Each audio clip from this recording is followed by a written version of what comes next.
Oh. Hello. You got out of that cage hanging over molten lava, then? Yes. I needed a new cat suit afterwards, though.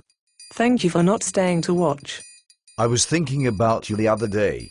I saw a clip on YouTube of someone from Wales making Jeremy Paxman look very silly. What were they talking about? How much money Wales gets from the British government. Oh right. The Barnett formula. The what? Isn't that a kind of haircut? No. You might be thinking of a mullet. Or Cockney rhyming slang. The Barnett formula affects how much money Wales gets from Westminster. It needs to be changed. Why does it need to be changed? Because it's only based on population, instead of need. That doesn't work very well. Why not?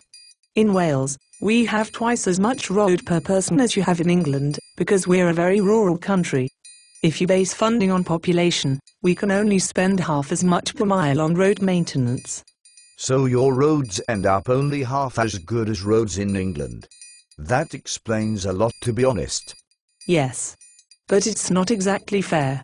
Roads aren't all that important. People should just fly. But it's the same problem with lots of other things as well.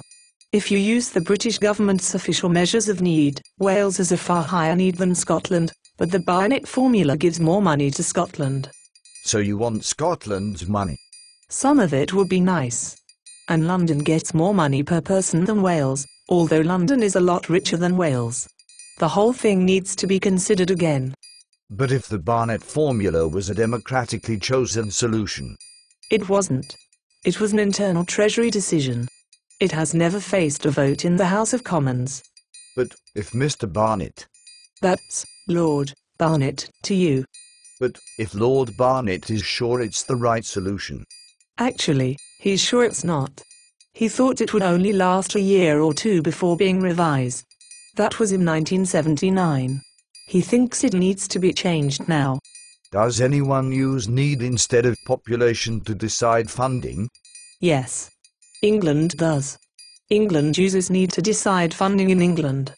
If they use need in England, they should use need in Wales. Who doesn't want to change it, then? Civil servants. It would mean extra work for them. Civil servants aren't very fond of extra work. The British government should make them do it. The British government isn't very keen on changing the Barnett formula either. It would make them even more unpopular in Scotland, and they're frightened that the people of Scotland would choose to become independent, and take their oil with them.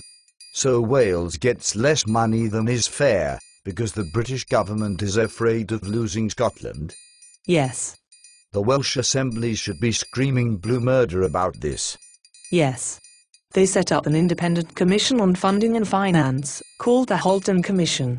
The Halton Commission said the Barnett formula needed to be changed. But the latest Treasury Statement of Funding Policy, in October 2010, says that the government will establish a process to consider the final Halton report, depending on the outcome of the forthcoming Welsh referendum. So if the people of Wales vote no, the government won't even bother to consider the Halton report? That's about the colour of it. And how much extra money would Wales get if the Barnett formula was changed? About £300 million per year.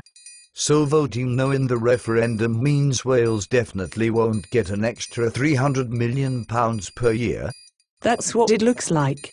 And the ironically named True Wales want people to vote no? They do. Do they have £300 million they could lend to Wales each year? I don't think so. I know I'm English, and a superhero, and we're the big country and you the little country, but I must say, this referendum doesn't look like a very difficult decision to me. No. You'd better watch out for that circular saw, by the way. It could make a horrible mess of your pajamas.